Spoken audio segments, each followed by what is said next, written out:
Assalamualaikum warahmatullahi wabarakatuh.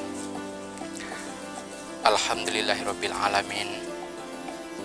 Pada hari ini kita masih bertemu kembali, yaitu kultum di bulan Ramadan.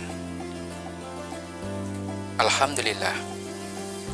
Berangkat dari ayat surah Al-Baqarah ayat 183 mengatakan, Ya ayyuhalladzina amanu kutiba alaikumussyam kama kutiba alal ladzina min qablikum la'allakum tattaqun. Allah Subhanahu wa taala berfirman dengan menggunakan awal dari ayat ini adalah ya ayyuhalladzina amanu. Dalam konteks Al-Qur'an, kalau ayat digunakan dengan menggunakan ya ayyuhalladzina amanu, di sini diperintahkan kepada orang yang berpuasa adalah wahai orang-orang yang mempunyai sedikit walaupun sedikit imannya. Iman dalam konteks ini artinya adalah percaya. Orang yang beriman menurut dari asal katanya amanah itu adalah orang yang amanah. Kalau ada orang berada di sekelilingnya, berarti dia mempunyai tingkatan bisa menjadi aman. Ya ayyuhalladzina amanu, wahai orang-orang yang sedikit imannya, kutiba alaikumussyam, dicatatkan, diwajibkan. Nah, di sini kalau kita lihat dari analisis Al-Qur'an, siapa yang mewajibkan tidak jelas ayatnya. Apakah di situ Tuhan? Apakah di situ manusia? Kalau kita berbicara kalau Tuhan yang mewajibkan, artinya Tuhan tidak membutuhkan puasa. Sedangkan manusia, apakah dia membutuhkan puasa atau tidak? Ada ulama berbeda pendapat melalui kata kutiba. Kutiba yang dimaksud di sini adalah diwajibkan kepada orang yang beriman.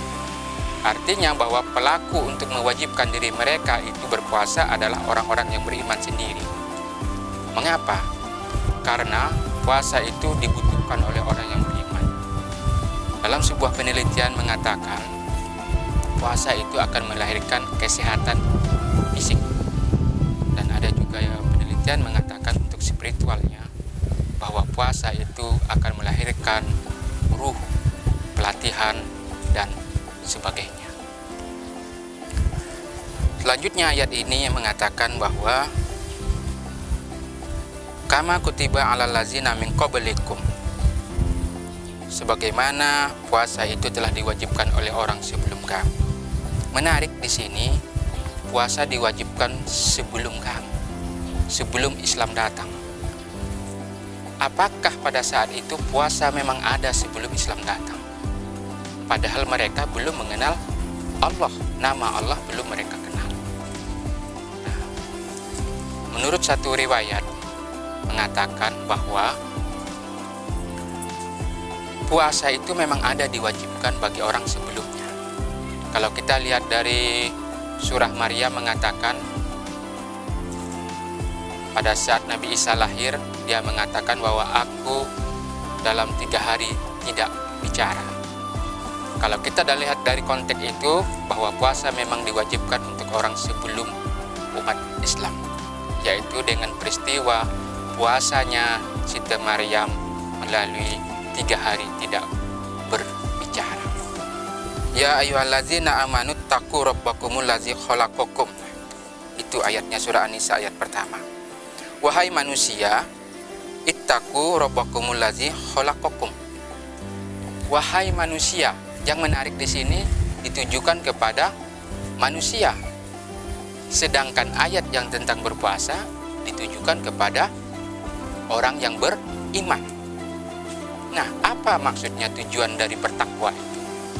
Salah satu tujuan dari bertakwa menurut surah An-Nisa ayat 1 itu adalah ya ayuhanas, wahai seluruh umat manusia, ittaqu rabbakumul ladzi khalaqakum. Ittaqu, berhati-hatilah. Berhati-hatilah engkau dengan apa? Apa yang harus kita berhati-hati? Pertama adalah ancaman, yang kedua adalah siksaan. Di sini yang dimaksud oleh Allah Subhanahu wa taala di dalam surah Al-Baqarah 183, kita samakan artinya adalah la'allakum tatakun, agar engkau berhati-hati dengan ancaman yang telah Allah berikan kepada kamu. Nah, disitulah hakikat orang beriman yang ditujukan dan diarahkan oleh Allah Subhanahu wa taala, diwajibkan mereka untuk berpuasa.